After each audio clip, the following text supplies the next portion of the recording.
You ask Tiger to solve. This deals with linear equations with one unknown. The final result is x equals 41/3. Let's solve it step by step. Group all x terms on the left side of the equation. Subtract 5x from both sides. Group like terms. Simplify the arithmetic. Group like terms. Simplify the arithmetic. Group all constants on the right side of the equation. Add 1 to both sides. Simplify the arithmetic.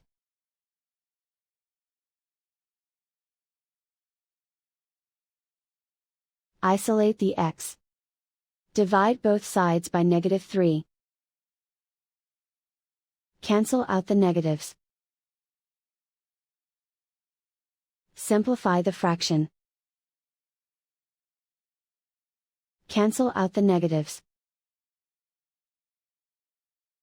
And so the final result is x equals 41/3.